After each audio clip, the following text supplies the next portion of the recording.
آج کا ہمارا ٹاپک ہے ٹیبلٹ ایورکس۔ اس میں جو سالٹ پایا جاتا ہے وہ ہے پیراکسیکیم بی سائکلوڈیکسٹرین۔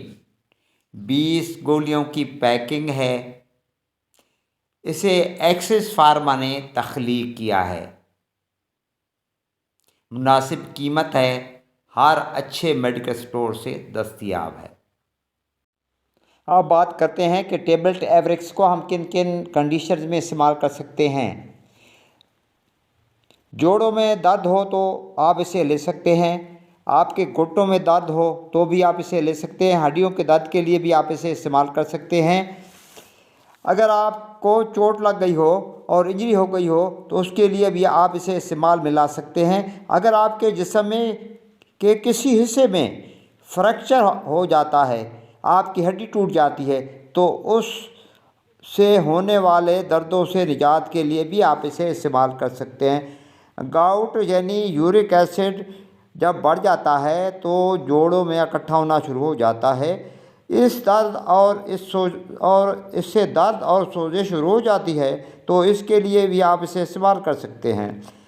اس کے علاوہ فروزن شولڈر یعنی کندھے کا درد، زیادہ تر یہ ڈائبٹک پیشنٹ میں ہوتا ہے۔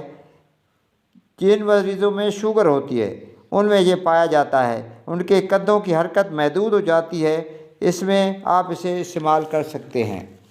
مائیگرین یعنی درد شقیقہ یا آدھے سر کا درد، اس کے لیے بھی آپ اسے استعمال کر سکتے ہیں۔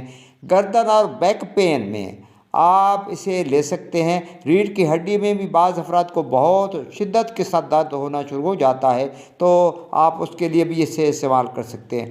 شٹیکا میں جو ایک نرو دب جاتی ہے تو اس سے شدید درد ہوتی ہے، تو اس کے لیے بھی آپ اسے استعمال کر سکتے ہیں۔ اور وہ خواتین جن کو ماہواری میں بہت زیادہ پین ہوتا ہو یعنی پیریڈ پینس کے لیے بھی اسے استعمال کر سکتی ہیں۔ بات کرتے ہیں اس کے سائیڈ ایفیکٹ کی، تو سٹامک اپسیٹ ہو سکتا ہے، پین ابڈامن یعنی آپ کے پیٹ میں درد ہو سکتا ہے، اس کے کھانے سے آپ کو کانسٹیپیشن یعنی قبض ہو سکتی ہے، آپ جو سٹول پاس کرتے ہیں اس کا کلر بلیک ہو سکتا ہے، ایسڈ ریفلیکس یعنی آپ جو خوراک کھاتے ہیں تو وہ نالی کے معدے سے اوپر خوراک کی نالی میں آ جاتی ہے، تو اس کا شکار آپ ہو سکتے ہیں۔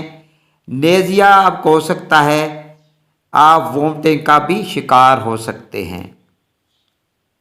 ایسی کنڈیشن میں اپنے ڈاکٹر سے رجوع کریں۔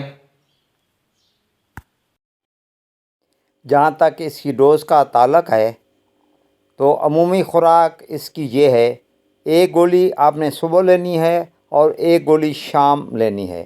اس میں کمی یا پیشی کے لیے اپنے ڈاکٹر سے رجوع فرمائیں۔